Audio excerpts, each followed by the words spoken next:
Deep in a quiet forest lived a community of monks. They practiced meditation, sharpened their minds, and moved with a composed, quiet focus. But there was one monk who didn't quite fit the mold. No matter the circumstances, he wore a constant smile, laughed warmly, and would frequently repeat the phrase, "What happiness? Oh, what happiness?" Curiously, to an outsider, his joy made little sense. This man owned nothing, he had no money, and he slept on the bare ground, yet he seemed more content than anyone else in the forest. Far away from the silence of the trees, in the center of a crowded city, lived the king. He commanded massive armies and kept vaults full of gold.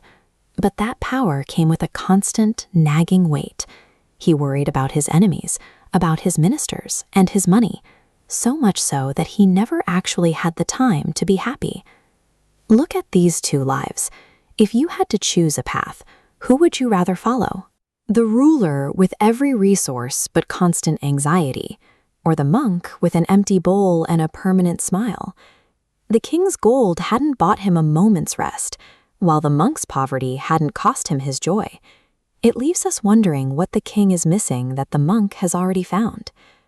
When the rainy season ended, the monks traveled to the city. Their leader was getting older and weaker, so the king invited him to stay in the royal gardens to recover. The smiling monk was chosen to lead the rest of the group back to the forest to continue their practice. Sometime later, the smiling monk returned to the city to visit his old teacher. He sat peacefully at the master's feet, quiet and still. While he was there, the king arrived. He was looking for a moment of guidance from the master to help soothe his own stressed mind.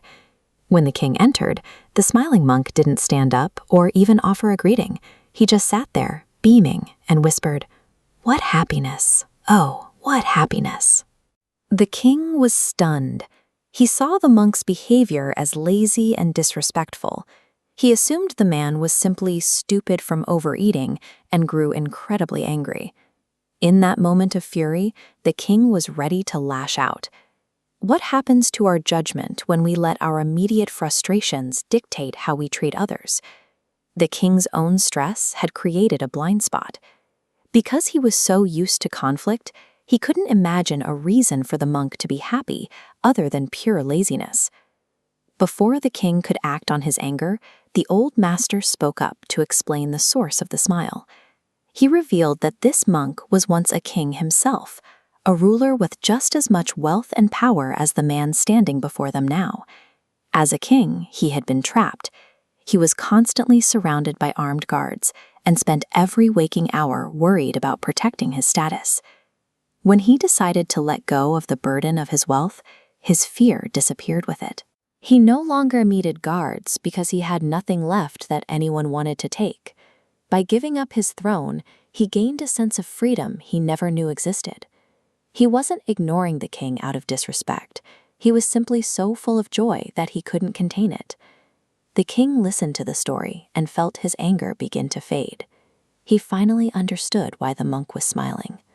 For the first time in a long while, the king felt a sense of calm. Seeing that happiness didn't require a crown gave him a new perspective on his own life. The king was lucky the master was there. Why is it important to seek out perspective when stress clouds our vision? How can you apply that same calm leadership to your own life, whether at school or at home with your family? The monk's joy didn't rely on his rank or his possessions. He discovered that once he stopped trying to guard his status, the fear that fueled his old life simply vanished. Ultimately, the story shows us that when we stop attaching our worth to wealth and power, our capacity for happiness begins to grow.